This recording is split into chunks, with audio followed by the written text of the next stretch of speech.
Homes could be in your neighborhood or on your street. Good evening, I'm Danita Harris. Chris Flanagan has the night off. 5 on Your Side investigator Sarah Buttison found hundreds of Ohio homes listed as former meth labs. And Sarah, these homes can put residents at risk.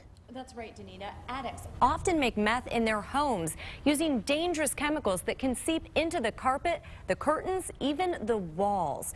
But here in Ohio, there's no protection for the people who move into those homes after the addicts leave. They are all over Akron and Ohio, in nice neighborhoods and near schools. Homes once used to make methamphetamine. We were just wondering if you knew that your home was once used as a meth lab. No, I don't. We just moved in. Did you know then that your home had once been a place where meth was made?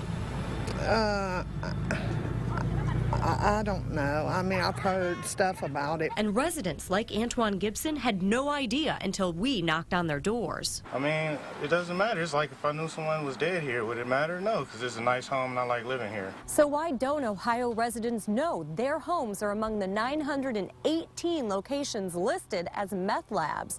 Well, Ohio has virtually no laws to make sure residents are notified and homes are made safe. That could be rented, sold, could be your family or mine that's moving into that property and living with that potentially hazardous situation. Ohio Senator Frank LaRose says realtors and landlords aren't required to disclose this information to potential residents.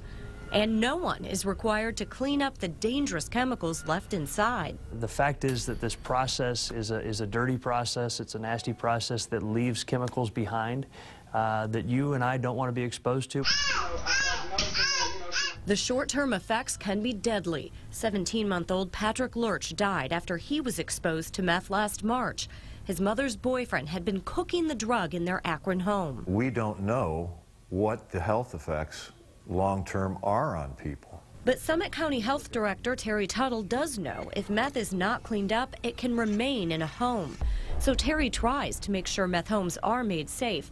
But all he can do is send letters asking owners to clean up and notify him when it's done. If they don't do that, right now we don't really have a law or a recourse to force them to. Out of the 342 meth lab locations Summit County has reported to the Drug Enforcement Agency since 2001, Tuttle can only guarantee 17 homes are clean. How many homes are out there that could be contaminated and no one is ever going to know? Who knows? Who knows? Things may soon change. LaRose is one of 2 state lawmakers proposing legislation that would create rules for meth lab homes. The idea is to define standards for meth house cleanup and then put in place a mechanism to make sure that it's getting done. What's the past is the past. It doesn't, I'm making my present here. In Gibson's case, it turned out the landlord had cleaned up his Neptune Avenue home. He just hadn't let the health department know. The neighbors are nice, the people in the neighborhood is nice, and the house itself is nice. So the fact that meth was cooked here doesn't really mean anything to me.